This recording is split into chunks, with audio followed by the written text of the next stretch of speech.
Okay, the attendance sheet is going around.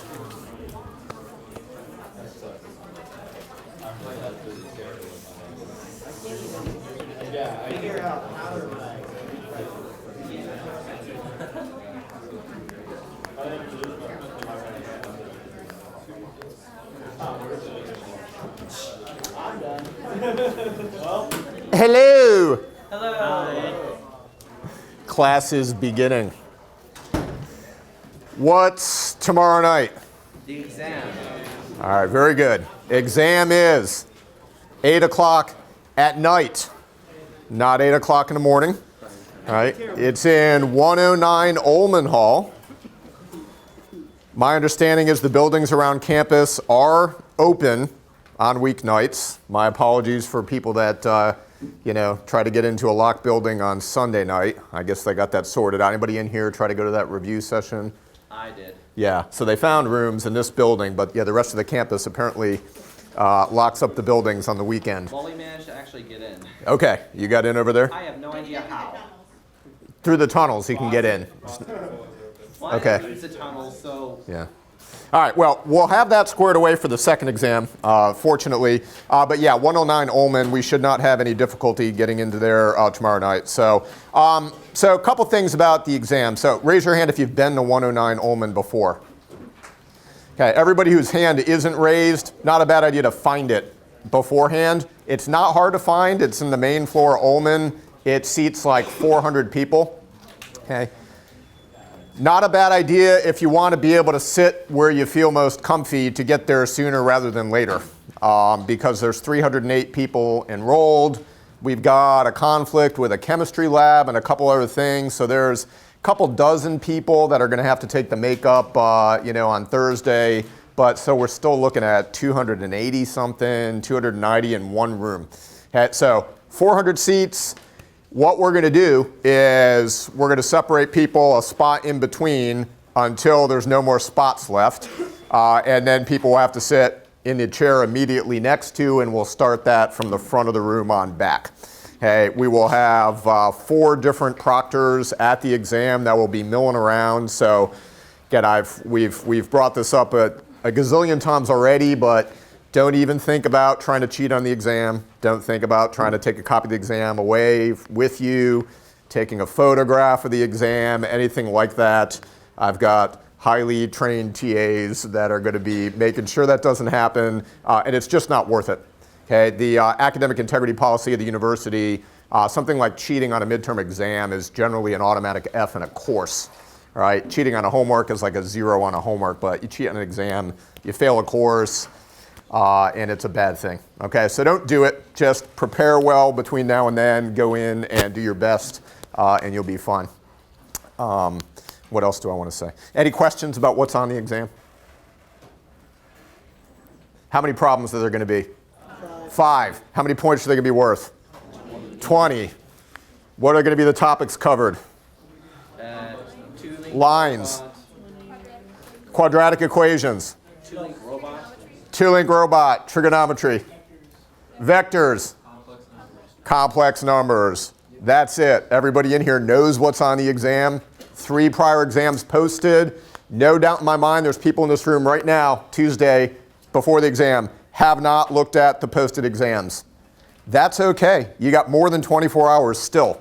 All right, so if you've delayed this, if time caught up with you, you haven't done anything yet, probably the best thing you could do is go to tonight's review session. All right, because one of the TAs will probably grab some other old exam or whatever and work through it, answer any questions you have.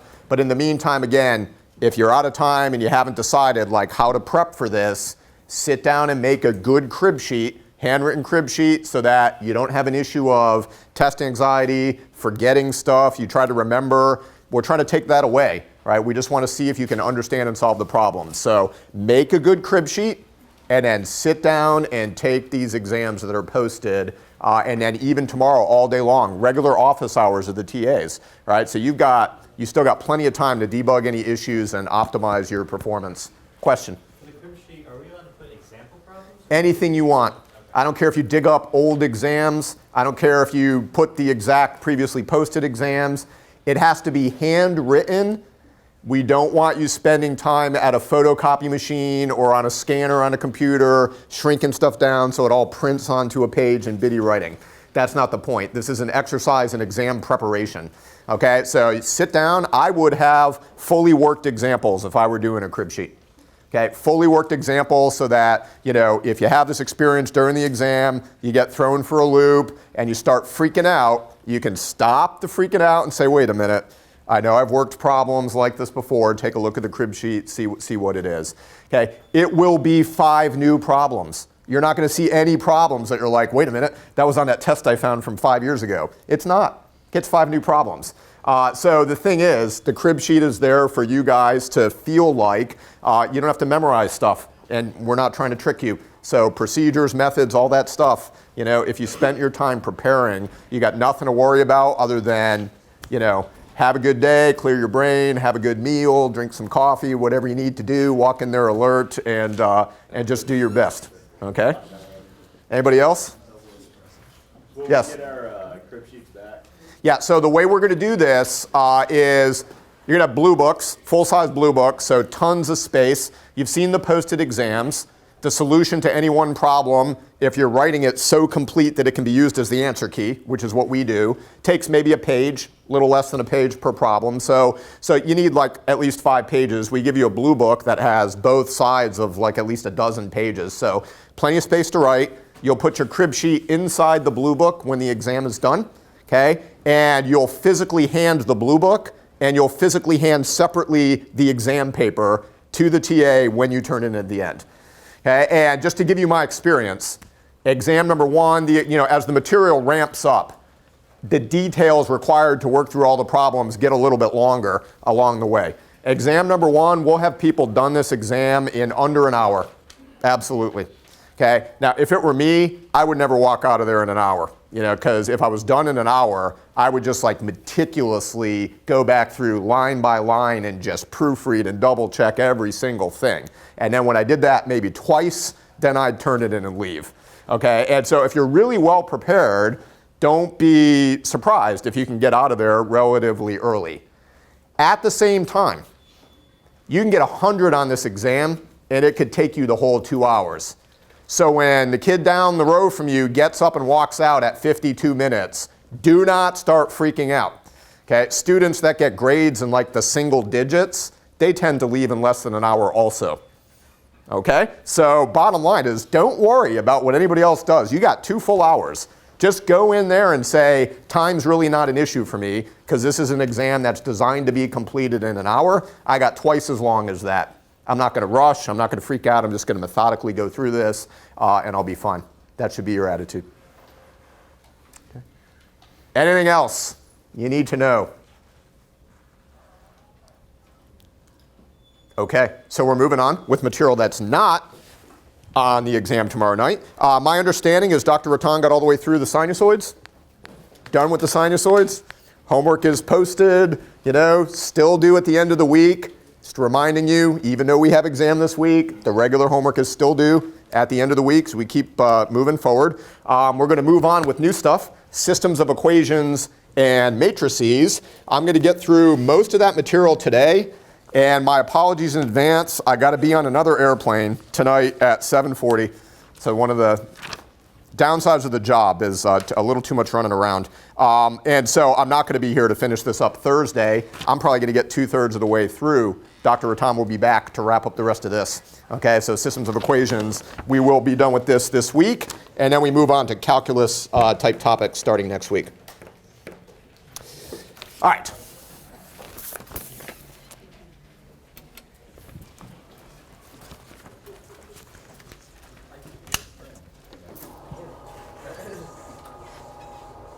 Incidentally, I'll reiterate while we're waiting for this thing to move up that we do have videos of all lectures posted, including Dr. Rattan's lectures. Right? So if you've had any misses of a lecture, excused or unexcused, if there's any kind of like detail about, man, I know he explained something one way that I think I understood it better, you can go back to this stuff and you can look at it, right? Even prepping for the exam. So it's all in there. It's under the distance learning videos on the web page. Okay, systems of equations.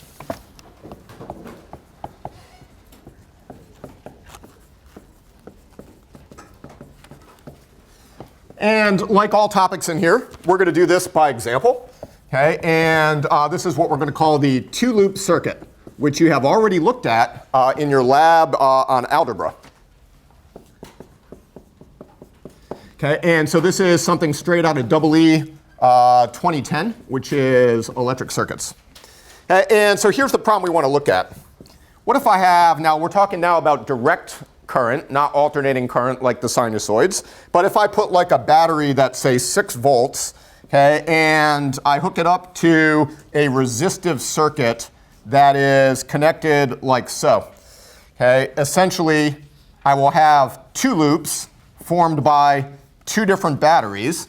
Okay, and so I'll put 6 volts on one side, I'll put 9 volts on the other side. Okay, and so what will happen here is I've got 3 different resistors. Let's say this one is 6 ohms, this top one here is 8 ohms, and the one in the middle is 4 ohms. Okay, and so what will happen when you do this is that the current will start to flow, right? And there's kind of an adage that says current follows the path of what? Least resistance. So whenever you get a place where it can go one way or the other, the combination of resistors will kind of determine which way things go. Okay, and so this is a basic problem in circuits analysis. You'll learn all these different methods to do circuit analysis, but the way to think about this is I've got these voltages applied, and I will get current that flows around any closed loop. So on the left side, I got one closed loop. We'll call that current I1 in the direction shown. And on the other side, we'll think about a current going around this loop, and I'll call that one I2. Okay, so what will actually happen here, right, is if I label the currents as shown, I1 and I2 in each loop, there's a certain place here where they're going to overlap, right? It's like right here in the middle. Okay, and so I've got both of the currents going through the 4 ohm resistor at once. Okay, and so what I can think about is the basic laws of electricity we've already talked about. The one standard one that even every mechanical engineer knows, the Kirchhoff's voltage law, right, says that when I go around in a loop and I add up the voltages, I got to get what? I times R. But if I go all the way in a loop, so I start here, go all the way around and end up back here. Yeah, so whatever rises has to equal the drops, and I end up back where I started, right? It's basically like the balancing. It's like static equilibrium for electricity, okay? And so here's the idea. I can write the Kirchhoff's voltage law in each one of these loops, okay? And so I'll have 2 different equations now. And each one of those equations will have the I1 and the I2 because each of these loops has both currents going through the middle resistor. Okay, and so I'm going to skip kind of the whole derivation because I've got to save something for you in circuits. But let me write down the equations that result. Okay, so from the Kirchhoff's voltage law, which is KVL, okay, if I do the first loop, I'm going to get 10 times I1 plus 4 times I2 is equal to 6. Okay, and I'm going to call this equation number 1. And if I do the second loop, I'm going to get 4 times I1 plus 12 times I2 is equal to 9. Okay, and so that's equation 2. Okay, and so if you look at this, this is a topic that is covered all the way back in like 9th and 10th grade algebra, right? It is a system of simultaneous equations. Okay, so it's a 2x2 is what I'll call it. 2x2 system, okay, of linear equations. For the currents, which are I1 and I2. So, turns out there's a variety of different ways that you can solve systems of equations. Okay? And the goal of what we're trying to do in this class, okay, is A, give you some really basic, quick ways to solve things like 2x2 systems of equations. Reason for that is this course is supposed to provide, right, the stuff you really need for the first couple years of engineering. If you move forward, right, in physics, in statics, and dynamics, and circuits, you're going to run into systems of equations all the time where I've got maybe three equations, 3 unknowns, but then I make a simplification, and now I've got 2 equations, 2 unknowns. So ways where it's quick to solve these things is just plain a useful skill set for engineers. Okay, but the bigger point we really want to make that we'll get to before the end of the day is that the form of these systems of equations, this is what you get when you solve extremely complicated problems by numerical methods, right? So I could be solving for the stresses or the thermal fields inside an engine, right? And I might have a million equations and a million unknowns. The methods that we're going to use today, one of the methods to solve this 2x2 system, is the same method you can use to solve a million equations, a million unknowns. Okay, so it's super powerful and super straightforward when I have a tool like MATLAB to solve a system of equations, right? Doesn't matter how big it is, how many unknowns I have, bam, one line of MATLAB, I got the answer. Okay, and so I want to get to that point so we have that skill set moving forward. Okay, but along the way, I think the ability to just quickly solve a 2x2, pretty useful stuff in engineering. All right, so let me summarize kind of an overkill almost of ways that we can do this. Okay, and essentially I would say there's 4 possible solution methods. Okay, methods to solve. Okay, and so let's just go ahead and talk about these maybe one at a time. Okay, if I'm back all the way like in algebra class, okay, in high school, and I want to solve 2 equations, 2 unknowns, the way that I would probably approach it is I would use what's called substitution. Okay, this is also, what we like to call plug and chug. Okay, the plug and chug approach. Now, plug and chug always works for a 2x2 system because it's not that involved. As soon as you get a third equation, okay, then plug and chug starts to involve an awful lot of algebraic manipulation, right? And so the problem with it is it's prone to errors and it's not very efficient. Okay, that being said, for a 2x2, we ought to be able to do this. So who can recall for me like the method? I don't need the actual numbers here, but what do I mean by the substitution method? You simplify one of the variables down until it's, let's say, for example, I1 equals, and then you divide by the coefficient in front of it, the other numbers. All right, so On one side of I take one of the equations and I isolate one of the variables. Okay, that's step 1. So I could take the first equation and turn it into I1 equals something. And then what do I do with that? Then I plug it, hence the name plug and chug, right? I find what I1 is from, say, the first equation, and then I plug that here in the second equation, right? And then how many unknowns will I have here? Just one, just I2. So then it's just algebra.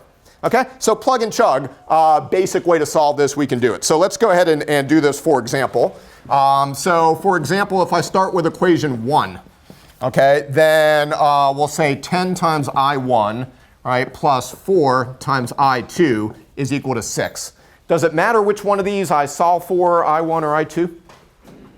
Now, either one, right? The idea that these are simultaneous equations, it means whatever the answers are for I1 and I2, it has to satisfy both of these equations. So I can do them in either order. I can substitute either variable. When I'm done, I better get the same answer. Okay, so you can decide what you want to do. So for me, I'm going to go ahead and solve equation 1 for I1. Okay, and so the next line here, I'm going to isolate I1. So 10I1 is going to be equal to 6 minus 4I2. And then to solve for I1, all right, I'm just going to divide through by 10. So I'm going to get I1 is equal to 0.6 minus 0.4 I2. Okay, and so this is my new equation 1. So I did step 1 of that, right? I isolated I1. Any questions on any of the algebra here? Okay, in general, moving forward in the course from here, okay, when I do algebra on the board, I'm going to try and do it in the least amount of steps that I would normally do it myself, writing it out on a piece of paper. If at any time there's too many steps at once, you don't see what I did, just throw the hand up, or don't even that, just yell, what'd you do right there? Okay, and I'll back it up. But I'm trying to be efficient moving forward. You'll see by the time we get to the end of the course, solving, for example, a second order differential equation with a forcing function, it might be 2.5 pages to get to the answer, right? And so what we try and do is keep the algebra as clean and as efficient as we can so that we just don't get, frankly, writer's cramp, right, towards the end of these longer problems. Yes? This is just an FYI. Yeah.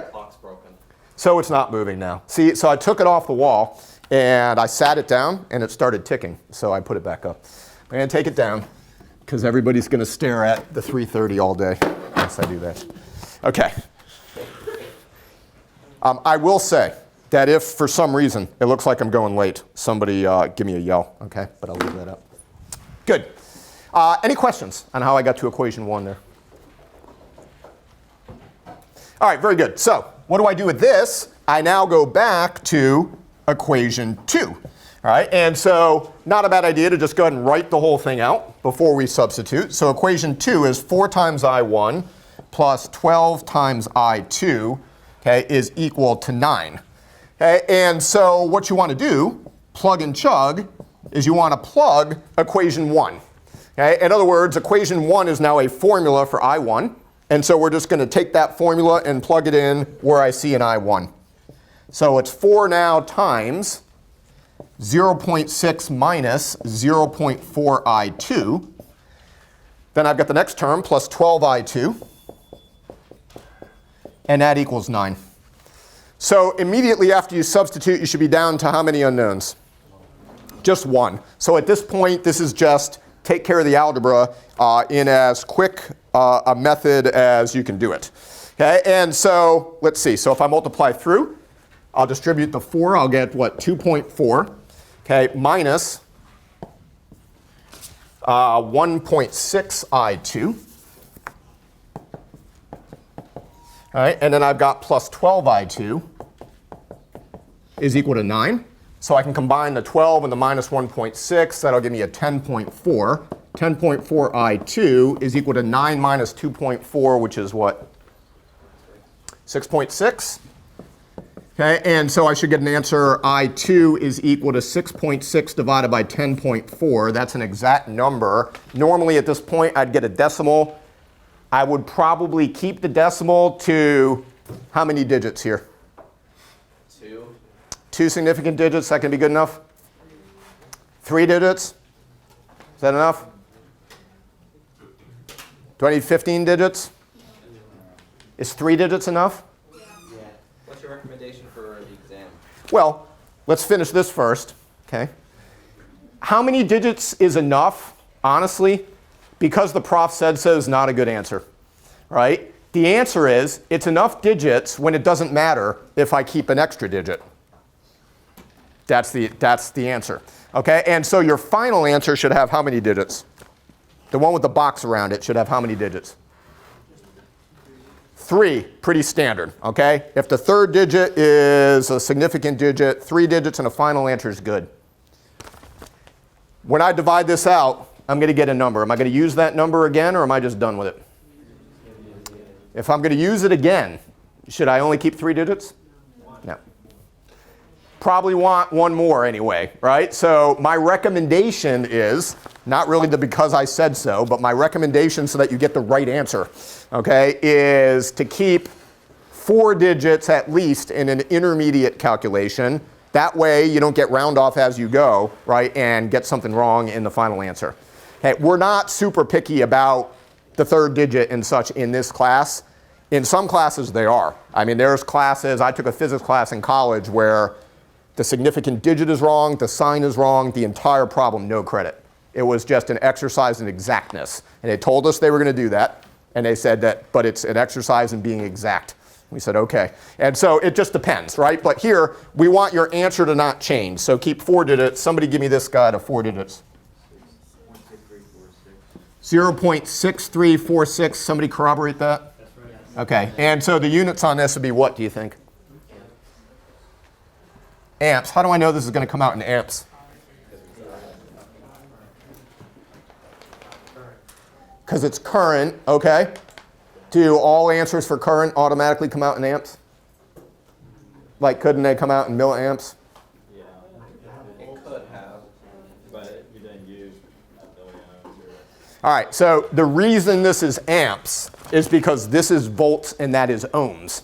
All right, and so that's the key thing. If I use base units here, all right, then I'm going to get base units in the answer. Okay, so always a good idea. When in doubt, just use base units. right? If you're given something in millihenries or millivolts or whatever, just put it down there in henries or volts, the right number, can't go wrong, right? And you can write the prefix at the end. Yes? Okay. All right, so 0.6346, this is amps. And so finally now, how do I get I1? Yeah, so the beauty of this is in the process here, you got a step which gives you basically a formula. All right, so you just go back to the formula now, and now I've got I1. It's 0.6 minus 0.4 times I2. Okay, and so I'll just plug the number in. 0.6 minus 0.4 times the answer I got, 0.6346. If I had only kept 3 digits, then at this point I would essentially lose a significant digit in the answer. All right, so I'd get round off error in I1. Somebody want to run this number for me? 0. Point what? 346. 2 amps. Okay, great. So, those are the answers to 4 significant digits. Right? And so I could write those out with all 4 digits, or I could round them. Okay, but I've got 0.346 amps, and I've got I2, which is 0.635 amps. Those are 3 significant digit answers. Okay, so at least 3 in a final answer. You're never going to be penalized unless there's explicit instructions otherwise. You're not going to be penalized if you box these numbers here, right, and use 4 digits in your final answer. Okay, 3 is generally sufficient. Why do you think 3 is generally sufficient when you're talking about an engineering calculation? It's to the thousandth place. Okay. All right, that's true. So that means the error is what? Insignificant. Like, what's a significant error? Is 5% error significant? Yeah. Right. 10% error? Greater than 1. That's huge. So if I'm over there in the 3rd digit, what's the error? 0.1. Yeah, so you're now under a percent error, right? Wait a Okay. minute, did I even make that right? So when you're in the 3rd digit, you're within half the least count, right? So you're within half of that digit range. Okay, so you're under 1%. You're down at the 0.5% error at the end. Okay, and so the point is, look, in engineering, if you plot results, you can't tell on a plot if you change the answer by 1%. You can't see it on the plot, right? And so that's the idea, right? If I can plot the answer and it looks exactly the same, then it is the same. Okay, and so to within that kind of accuracy, right? Now, if I were going to go later on and subtract 2 numbers that are similar in size, then I'll lose a whole bunch of digits there, right? So in a situation like that, if I know I'm going to use the numbers again, where I could lose digits, then I need to keep more. Okay, so you've got to have an understanding of, am I at the final point or what? All right, questions on the substitution method? All right, plug and chug, always works. Next one, graphical method. What would be the graphical method? Okay, now let me give you a hint about graphical. To get an accurate answer, okay, graphical method is not what you're really going to use. Okay, graphical method is more a general way to think about solutions to simultaneous equations that maybe are not linear. Incidentally, what does that even mean? Linear equation, what do I mean by that? I know. I think the idea was replace I1 and I2 with X and Y. Make sure Y is alone, then plot both of them. That's not it. I don't know what it is. All right, so how does that, now why is that linear? On the way back? If you graph it, it's a straight line. It's a straight line, right? In other words, I1 as a function of I2 or vice versa is a straight line. How do I know just by looking at this that it's going to be a straight line? There's no squares. There's no square. Is a square the only way that makes something not a straight line? No. Cubes. Fours, fives. Trig functions, sines, cosines, exponentials, logarithms, square roots, anything that's a power or an operation on one of the variables makes it nonlinear. Okay, if I have nonlinear systems of equations, in general, I can't solve them by hand. Okay, in general. Some you might be able to. What I'm going to talk about next, graphical method, is a way that, look, even if there's nonlinear terms here, I can always isolate a variable and plot it. Right? And so if you're trying to figure out where the solution might be, what's the vicinity of the solution, so I can use like a numerical method to hunt for the answer. Okay, we'll see some of this even later on in the MATLAB materials, but we can use numerical methods to kind of hunt for answers to nonlinear systems. All right, but you got to have some idea where the answer is, or the method doesn't work. So the graphical method, number 2, is a good way to get a feel for where the answer might be. It's not a good way to get an accurate final answer. Okay, so graphical method. Let's see if we can get a feel for this, okay, with these linear equations. And so I like the initial answer I got, which is talking about, one's y and one's x. Okay, I don't think we have to make a switch to x's and y's. We can live in a world of I1 and I2 here. But I want to make these equations look like y equals mx plus b. All right, if I make them look like y equals mx plus b, then they're easy for me to graph. Okay, and I can get an idea of the answer from that. So for example, equation number 1, right? It's 10 times I1 plus 4 times I2 is equal to 6. I'm going to think about graphing this where the I1s are the x's and the I2s are the y's, right? So on the ordinate scale, the y-axis will be the I2. On the x-axis will be the I1. Okay, and in fact, we'll go ahead and plot those guys on this board here. Okay, and so let's go ahead and set up some coordinate axes, okay, where we'll think about I2 as the dependent variable, I1 as the independent variable. Okay, and so if we do that, and I want to get an equation of a line, which one am I going to solve for here, I1 or I2? Either. Either. So because I chose to do this, which is an arbitrary decision, okay, I could have called that I1. But if I've said the y-axis here is going to be I2, then to get this in a y equals mx plus b form, I want to solve for I2, right? It's my choice. I could do it the other way, okay? So if I solve for I2, okay, then this is going to be 4 times I2, right, is equal to minus 10 times I1 plus 6, okay? And I can divide through by the 4. And I can get I2 is equal to minus 10/4 I1. 10/4 is the same as what? 5 halves, right? 5 halves I1 plus 6 divided by 4 is what? 3 halves. Okay, so there's with exact fractions. I could use decimals. That's fine. So we'll call this equation 1. Okay, note that this looks like y equals mx plus b, right? Right there. Okay, and then if I look at equation 2, this guy here, 4 times I1 plus 12 times I2 is equal to 9. I solved this one for I2, so I should solve this one for what? Still I2, right? Because I'm going to plot it on the same coordinate axes, so I still want to solve it for I2. Okay, and so I can write this as 12I2 is equal to minus 4 times I1 plus 9. And then I could get the 12 out of there.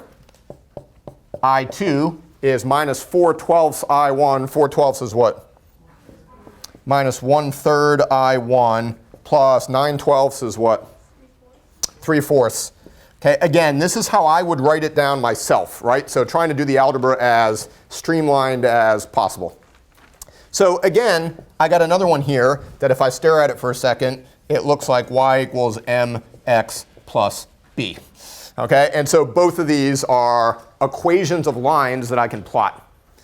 So if each one of these equations separately is a line that I can plot, then the answer to the system of equations would be what on that graph?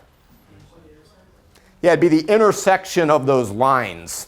Okay, so again, for solving linear equations, I can get the answer to any number of significant digits by doing plug and chug.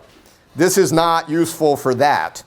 This is a method that in general says, what if this equation is some equation that's got like, I don't know, nonlinear function in it, a trig function in it, a logarithm, whatever, and I've got problem with the algebra to isolate the variables.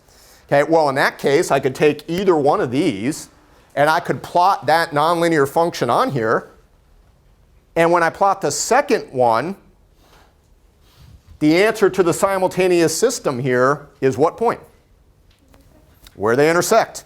Okay, so the general principle applies to any type of equation, and that's the biggest reason we remind you of it here.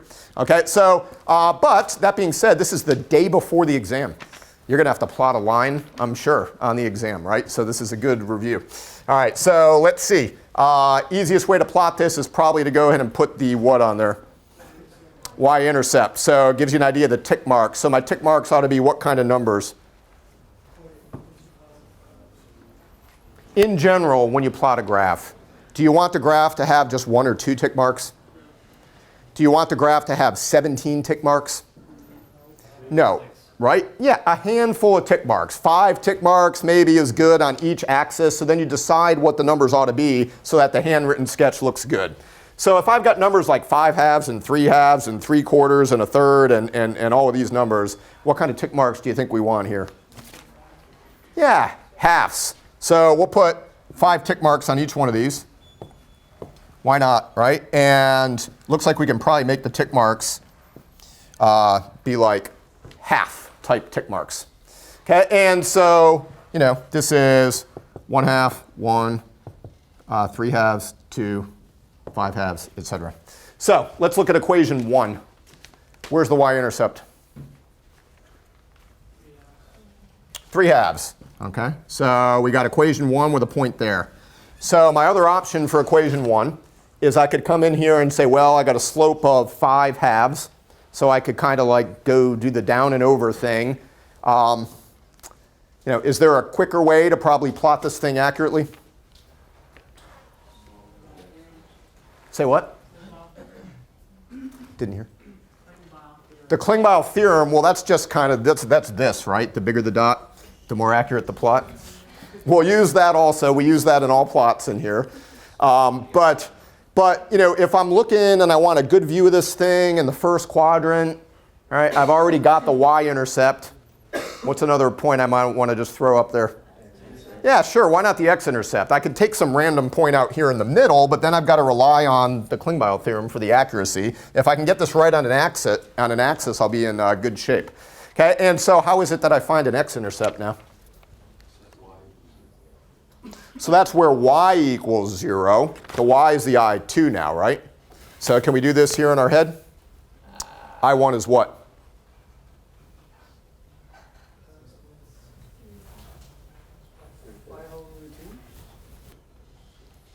So it's 5 halves I1 equals 3 halves. Invert and multiply, right? 2's gone, 3/5, which is what decimal? 0.6. So again, if we use 1 half, 1, 3 halves, 2, 5 halves over here, then 0.6 is about here, right? And we'll put it on there. So I definitely have a line that's kind of jammed in the corner here. Okay, about like that. Okay, that is equation 1. Right, equation 1. So now I got to get equation 2 on there and get a sense about where this answer might be. So equation 2. Y-intercept is where? 3/4. So I got a half and I got 1. 3/4 would be halfway in between. Okay, right about there. And if I want to keep the same idea, what about the x-intercept?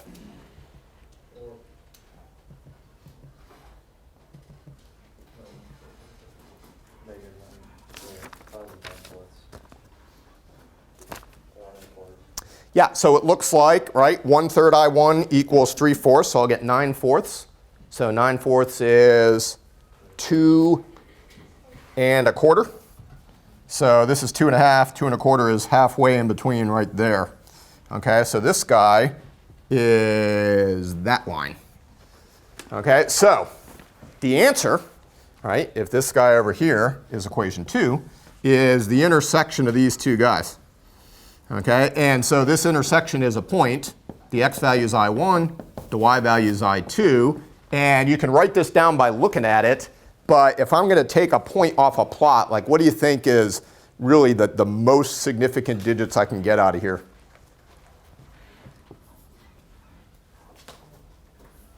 One digit? I know you can get an estimate of them, but I mean, what would you feel comfortable writing down here? I'd rather put it on graph paper first. Graph paper. But yeah, I mean, probably 2 digits. Look, a significant digit means the last digit is an estimate. So I don't think I can estimate the 3rd digit here, right? I would need to estimate just to get the 2nd digit, right? So I would say 2 digits. So based on that, you know, the x value is what? It's between 0 and 1/2. The x value looks to be 0 and 1/2. That's the I1 value, right? So maybe a number that looks about like 0.35? Would 0.35 be reasonable for the x value? Maybe. Okay, and then the y value is between what two numbers? 1/2 and 1 for sure. Can I hone in any more? It's between 1/2 and 3/4 because I can see the slope is negative. So it's between 1/2 and 3/4, 0.6 something, 0.6, I got to guess the last digit, 0.63. Okay, so those are the real solution numbers to 2 digits. Okay, and so what I would do is kind of modify this, and I would put a approximately equals like that, okay, and put the units on there, amps. So I can get the vicinity, you know, 0.3 something, 0.6 something, that's about where it is. Not a super useful method to solve linear equations. This took more work than plug and chug. I had to do a lot of thinking, get the plot right, etc. The point here is be thinking moving down the line. You're going to run into a lot of equations that you can't solve. You can't solve them analytically. You can't isolate the variable because they're nonlinear. So use a numerical method and start out by plotting it, like in MATLAB, very easy to do, and get a sense of where the answer is, right? And if you have a sense of where it is, that ends up being the input to the numerical method. That'll work. Yeah? Never mind, I was thinking of something else. Okay. All right, that is graphical method. All right, now the good stuff. Okay, I talked about methods that are applicable really for any size system. Okay, so this is a 2x2 system, but I like to have a general approach that'll work no matter what. Okay, and so let's see. Maybe we'll come back on the board and record what we have there so we got a little room to work. So this system is 10I1 plus 4I2 is equal to 6. And then I've got 4I1 plus 12I2 is equal to 9. Okay, that's my problem I'm solving. Okay, how can we set this thing up so that we can use matrix algebra methods to solve it? Okay, so this is method 3, matrix algebra. Okay, incidentally, did anybody, like in a high school math class, cover how to solve systems of equations using matrix methods? So we got a few of that, okay? It depends on the math class, right? There was a chapter in like an Algebra 2 book, a pre-calculus book on simultaneous equations. Okay, in general, using the type of methods that we'll get up here today, that is covered in a class in linear algebra, okay, or matrix algebra. At Wright State here, this is built in with differential equations. It's math 2350. Okay, and so in that class, you're going to go all over this stuff again, kind of from first principles. Okay, and so what we want to try and do here is get the basic idea of if I have a system, how can I write it in a matrix form? And then how can I use some basic laws of matrix algebra, right, in order to quickly hone in on the answer. Okay, and so if I want to use matrix algebra methods, then I'm going to have to get some matrices up on the board. Okay, so step 1 is I got to write the system in a matrix form. Okay, so starting again, I got 10I1 plus 4I2 is equal to 6. I've got 4I1 plus 12I2 is equal to 9. Anybody have a sense on how I would write this thing in matrix form? Okay, and what we'll do, if somebody knows how to do this, we'll just go ahead and solicit the answer, and then we'll go back and kind of explain. Yeah? Well, you would write a 10 for then. This is hard to explain without writing down. But first you would have to make a vertical line down just to start out. A vertical line, like this? Yes. Okay. Put a 6 on the right side of the line.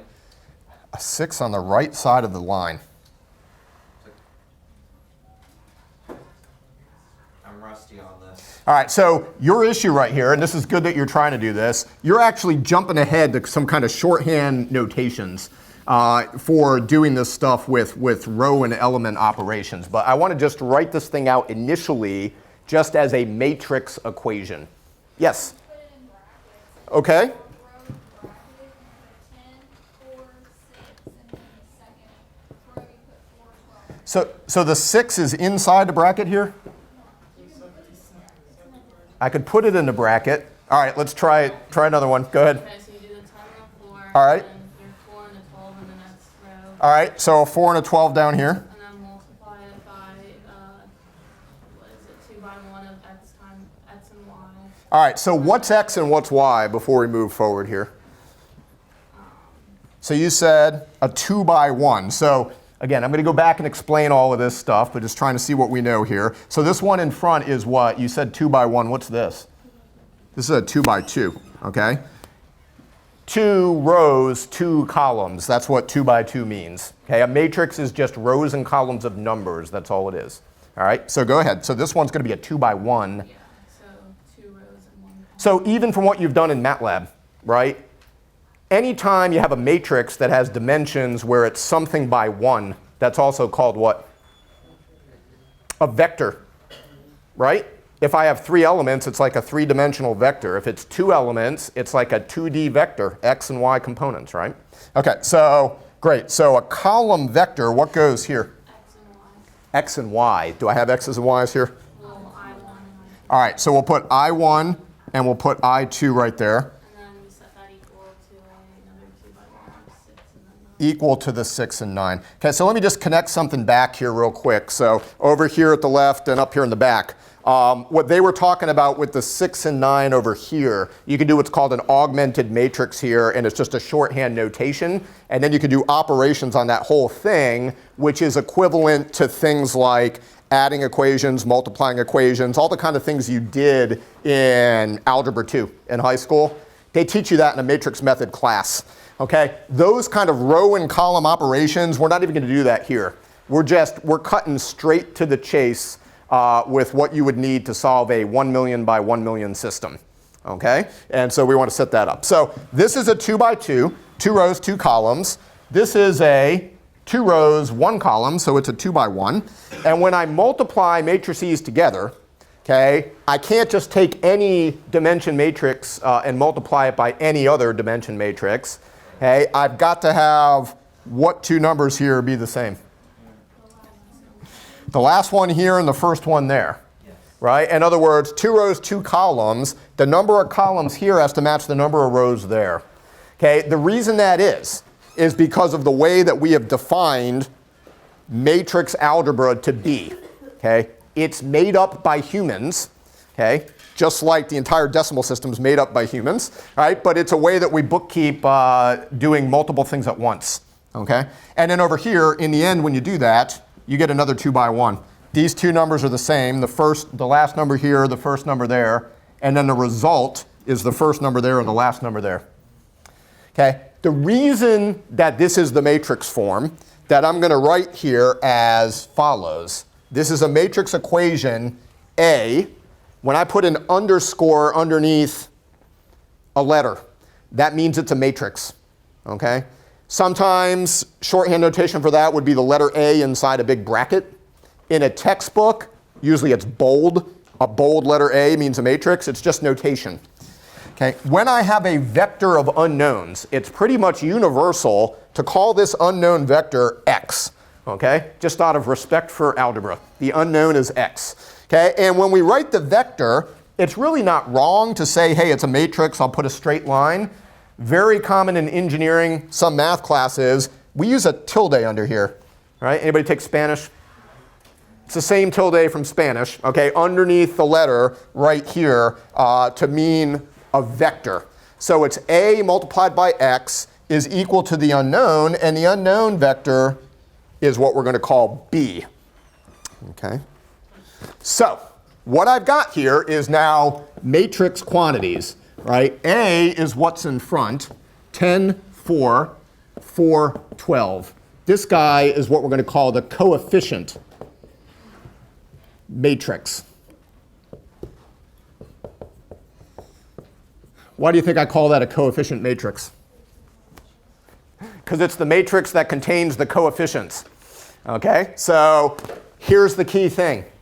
If I wrote these equations out, and this one's got 10I1 and 4I2 on the left, if I rearrange this equation so that the I2 is here and the I1's there, am I going to get the right answer?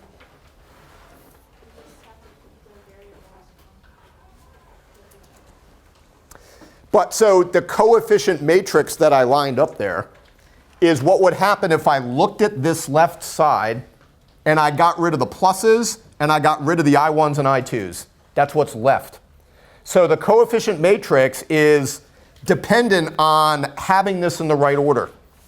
Okay, so step number one is always, to do a matrix problem, you got to line up the unknowns.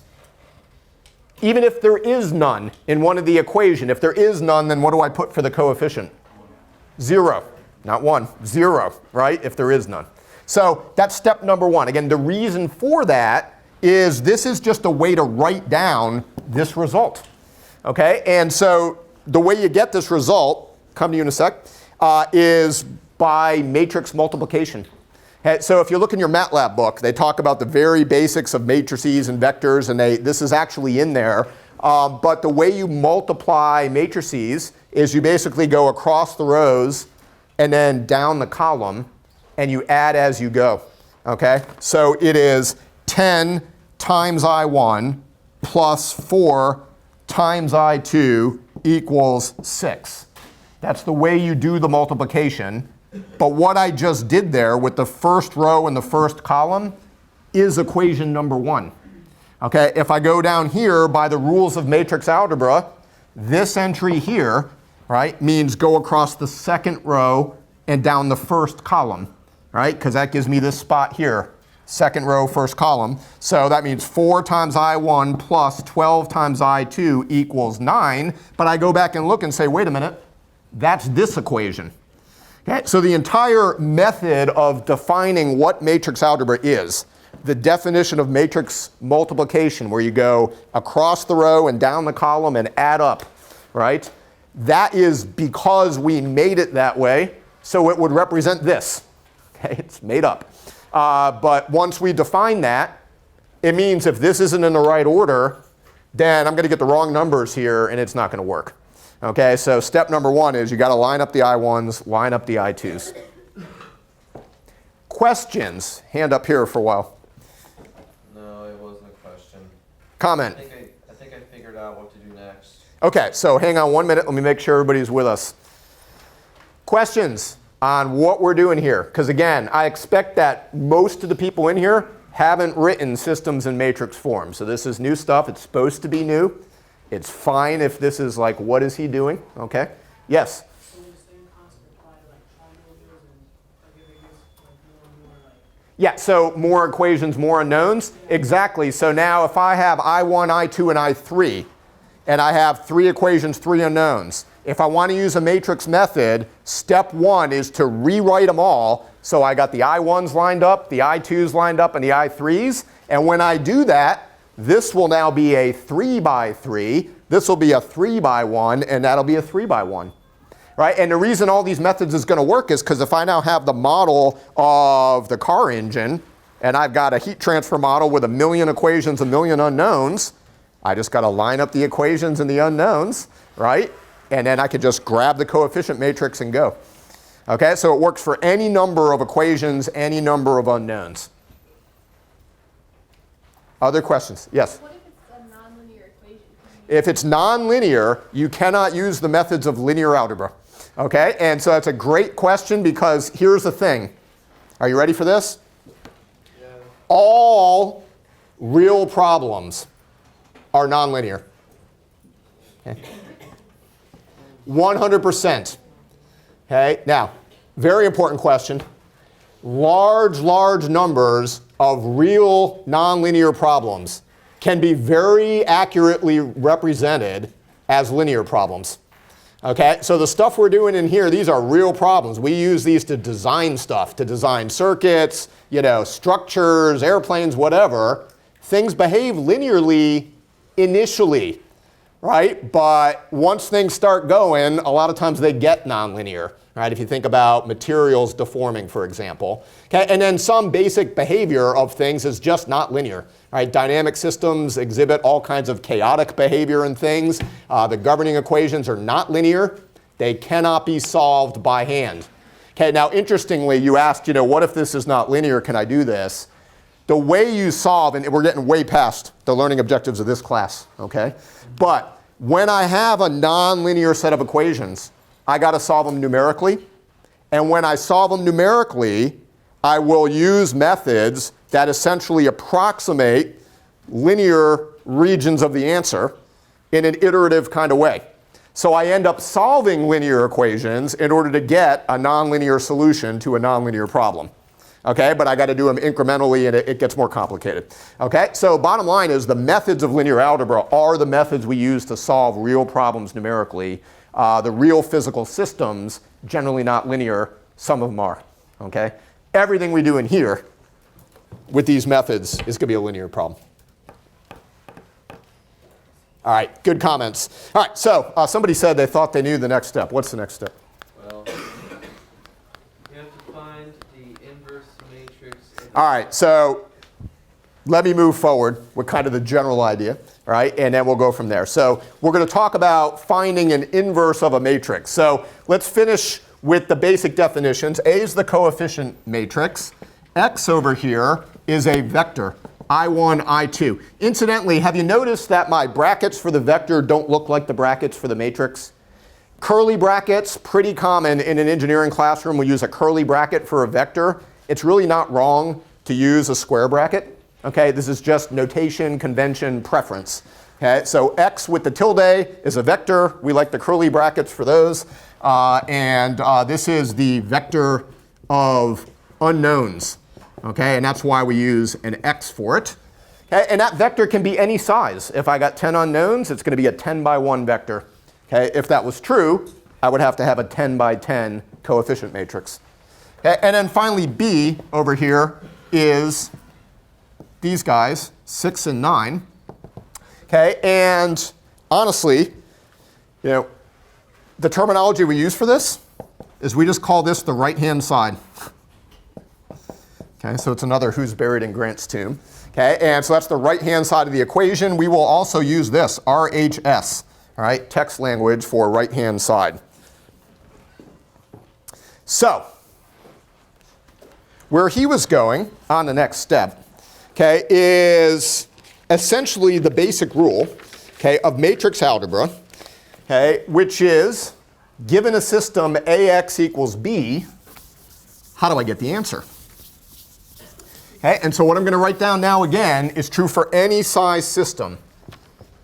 So for any, we'll call it an n by n system. So the point here is n can be any number. It could be 2 by 2, 3 by 3, 1 million by 1 million. For any n by n, okay, and I guess to be really clear, since we just had that talk, we're talking here about a linear system, okay, where the equations are all linear equations. It can be written AX is equal to B. Okay? And if that's true, then the solution, okay, is x, right? And so the question is, how would you get an x? So if this was regular algebra here, okay, then forget the lines underneath, and I had a times x equals b, then x would be what? B divided by a. Okay, so the problem here is how do you take this column of numbers and divide by this 2 by 2 matrix of numbers? And that's an operation that doesn't exist in math. Okay, so we can't do division there. So instead what you say is, well, the idea is still the same. In order to get the x by itself, in regular algebra, I got to divide through by the a, and then now the x is by itself. In matrix algebra, I got to do something to both sides of the equation to get the x by itself. Multiply by the inverse. Okay, so again, for my entertainment, raise your hand if you've heard the idea of a matrix inverse before. This is typical. So we got like, I don't know, 20% of the people have heard of the idea of a matrix inverse. Okay, and so here's the thing. If I have a matrix A, maybe it's invertible. Okay? Maybe it's not. But if it's invertible, okay, then the answer should be x is equal to multiply both sides by the inverse of A. Right? When I take the inverse of anything and do it to the thing, what do I get?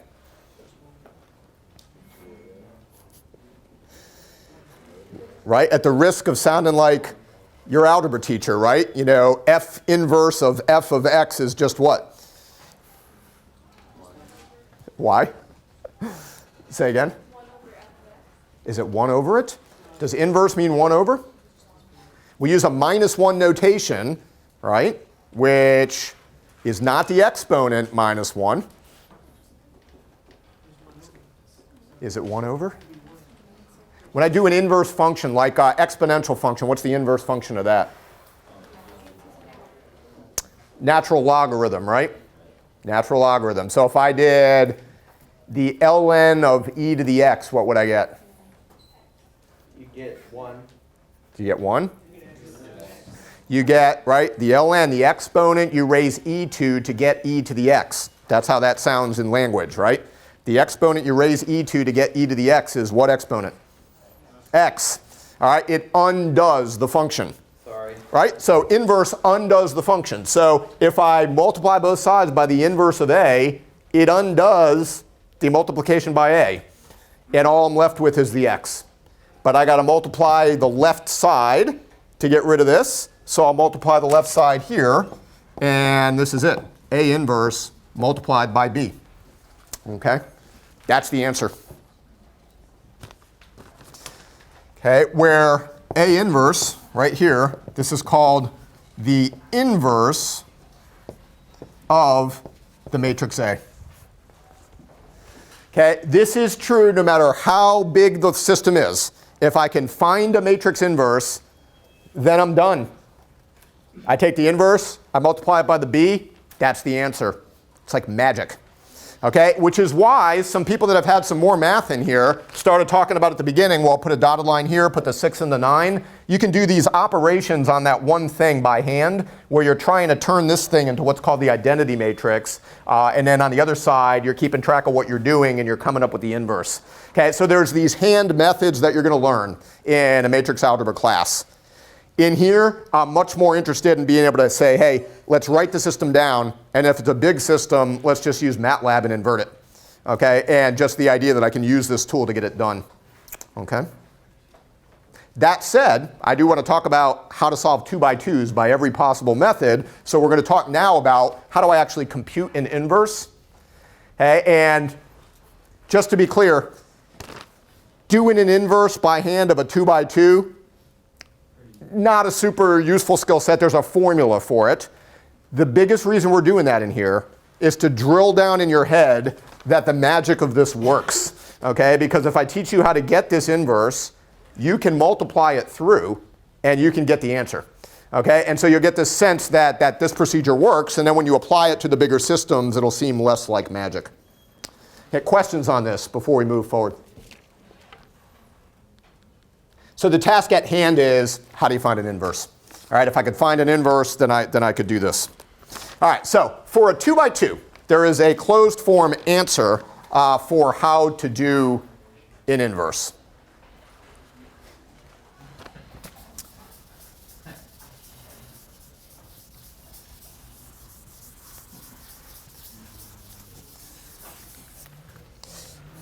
Oh, I know the formula.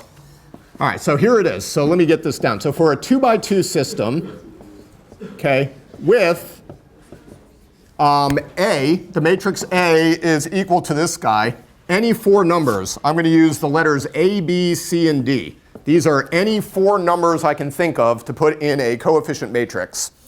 Okay, then it turns out that the matrix inverse, A inverse, is defined as follows.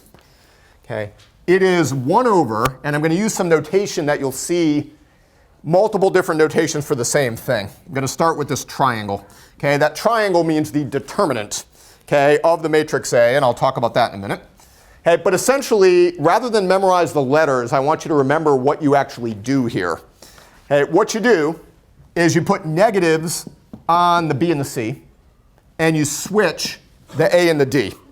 Okay, so you get D up here and A down there. C and B are where they are, but they are negatives, like that. Okay, and so this triangle, right, is by definition, okay, also written like this. Okay, you may have seen that before. Something that looks like an absolute value of a matrix is what's called a determinant. I'll put a triple equal sign. If I want to do this in MATLAB, it is DET. The function DET means take the determinant. Okay, and this is, again, pronounced the determinant of A. Okay, now, can anybody recall back from high school algebra? Did you do determinants before? Some people.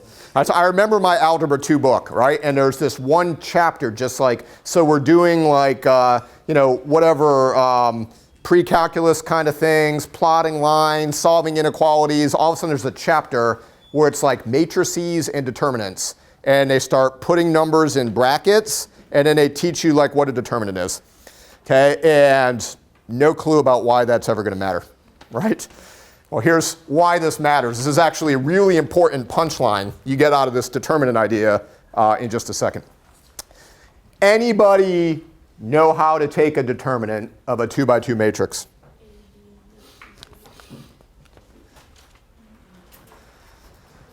So, determinant of A, right, which is what this triangle is. Okay, what you do is you write this thing down without the brackets. You use what looks like absolute value signs, A, B, C, D, like that. Okay, so again, it's a notation thing. The matrix has square brackets. The determinant is straight lines, like an absolute value. Anybody recall in doing a 2 by 2 determinant, which I know it's in every Algebra 2 book, okay, in every high school, but can you remember, how do you actually do this? AD minus BC. So here's the way I want you to remember it. It's like an arrow this way, right, going down, and then you subtract the arrow going up. Okay, so it is AD minus BC. That's just, by definition, that's how you compute a determinant. Okay, now, in a matrix algebra class, there's a more general definition of determinants for any size matrix. That boils down to that if it's a 2 by 2. If it's a 3 by 3, it becomes a whole level more complicated to do a determinant. We use those still in like vector mechanics. 3-dimensional vector mechanics and statics dynamics, there's places where we'll use determinants. Okay, so you're gonna, things called like cross products and things, right? So when you do that, you're gonna use this for a 3 by 3. As soon as you hit a 4 by 4, you're basically done.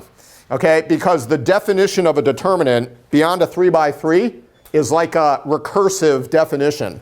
So it's something times the determinant of one less order matrix. So you think about a 10 by 10, you got to do something times the determinant of the 9 by 9. And the determinant of the 9 by 9 is something times the determinant of the 8 by 8, right? And it's this, it's called cofactor expansions. All right, so you'll learn this. It's fun. It's like Sudoku puzzles, okay? But you're not ever going to use this beyond a 3x3, just to be clear. Okay, now, I could do this in MATLAB in one line, okay, for a million by a million, right? So I'm going to use this. I'm just not going to be taking determinants for anything more than a 3x3, except maybe a bitty little bit in matrix algebra class. Okay? That being said, for a 2x2, I can bang this out. So, you know, I got to take the determinant. I'm going to get a number. I'll put the number in the denominator, multiply it by the new formula where I took the matrix, switched two of the numbers, changed the sign of the other two. Now I've got the inverse. Then I'm going to take the inverse, multiply by b in order to get the x. A little more involved than just the plug and chug, right? Not the simplest way to do it. Okay, but what we should be able to see is that it works. Okay, so let's see if we can't take this approach here for the problem that we've got. Okay, and apply the formula and see what we've got. So in our case, right, what's the matrix A?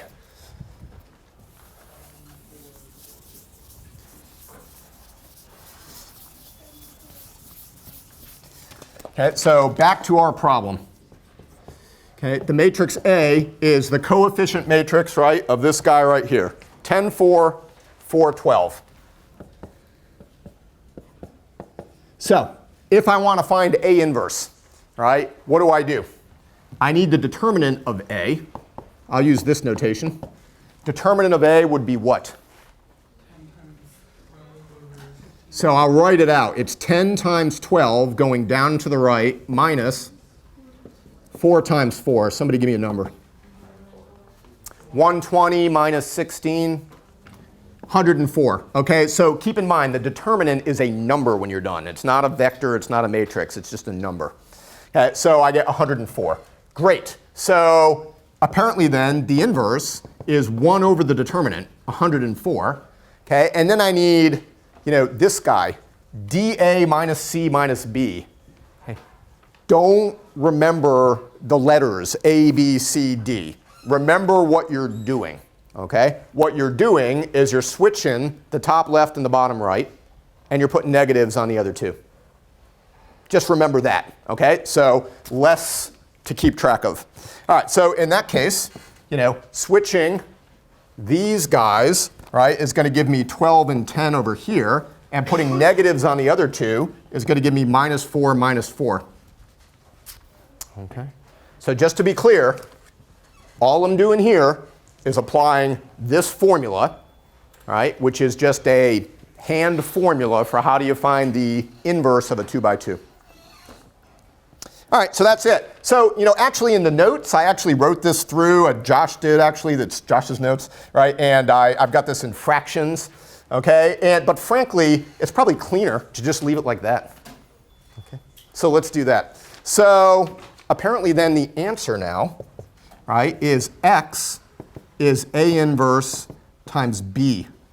You know, so x is actually this guy, right? I1, I2. And that's supposed to be A inverse times B. A inverse is 1 over 104 times 12, negative 4, negative 4, 10. What's the B? It's the 6 and the 9, right? So again, this method, it's kind of like magic, right? Apparently, if I multiply this through, right, if I take this 2 by 2 and multiply by this 2 by 1, and then I divide each of the numbers by 104, then like magic, I should have the answer, supposedly. Okay, so let me write this out kind of longhand. Now, just to be clear,